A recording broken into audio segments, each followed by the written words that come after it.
Sa unang tingin, parang walang halaga ang mga ito. Maliit na isla, bato, bahura, halos walang tao.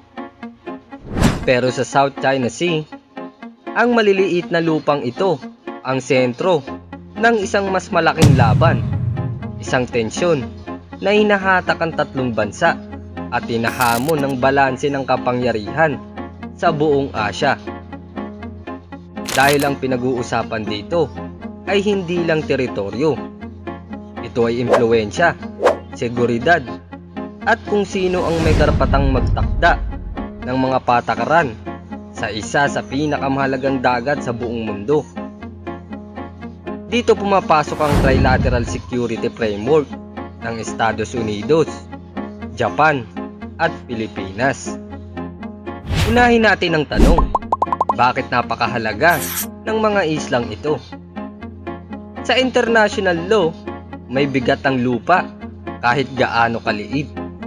Kapag kontrolado mo ang isla, may karapatan kang mag-claim ng karagatang nakapalibot dito. Kasama na ang isda, langis, gas, at strategic sea lanes na dinadaanan ng trilyon dolyar na kalakalan bawat taon. Para sa Pilipinas, malinaw ang argumento. Ang mga bahura at isla tulad ng Scarborough Shoal at ilang bahagi ng Spratly ay nasa loob ng exclusive economic zone nito. Para sa China, iba ang kwento. Sa ilalim ng tinatawag na Nine Dash Line, halos buong South China Sea ang inaangkin nila. Kahit taliwas ito sa desisyon ng International Arbitration noong 2016. Magkasalungat ang dalawang realidad at walang gustong umatras. Dito nagiging kritikal ang papel ng Estados Unidos at Japan. Hindi sila nag-aangkin ng teritoryo, pero nagbibigay sila ng deterrence at suporta. Ang US ay may military commitment, ang Japan ay may diplomatic at regional backing, at ang Pilipinas ang may mismong lokasyon. Magkasama sila, binabago nila ang power balance kahit walang putukang nangyayari. Ngayon, mula sa mapa, lumipat tayo sa aktwal na tensyon.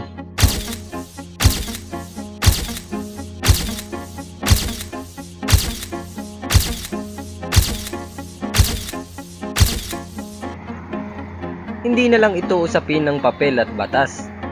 Ang mga isla ay naging aktwal na flashpoint.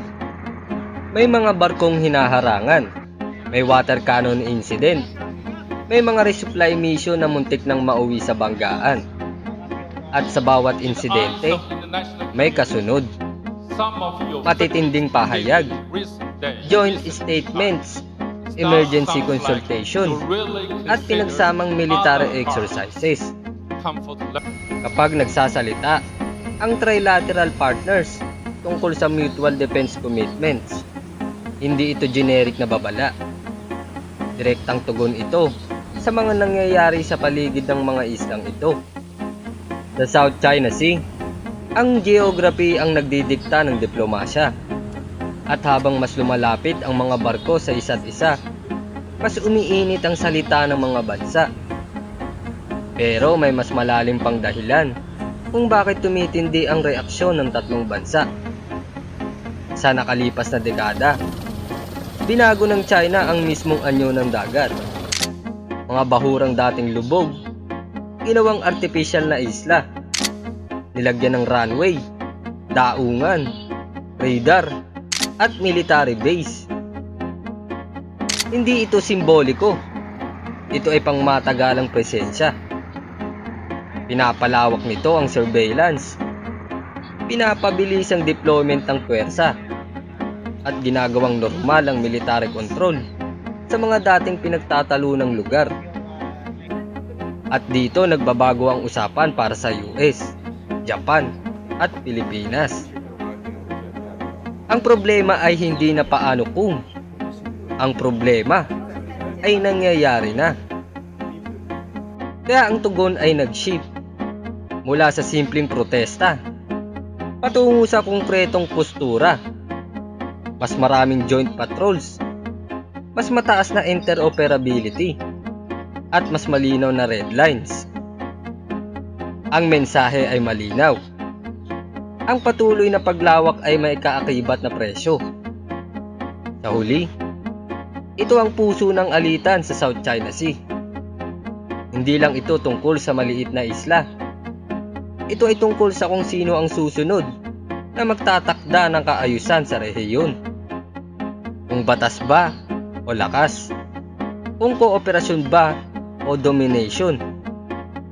At habang nananatiling maliit ang mga islang ito sa mapa, patuloy naman silang lumalaki sa pandaigdigang politika bilang sentro ng tensyon at posibleng mitya ng mas malaking banggaan sa hinaharap. Kung nagustuhan mo ang video na ito, huwag kalimutang mag-like, mag-comment ang opinion mo at mag-subscribe para lagi kang updated sa mga susunod na topic. Maraming salamat po.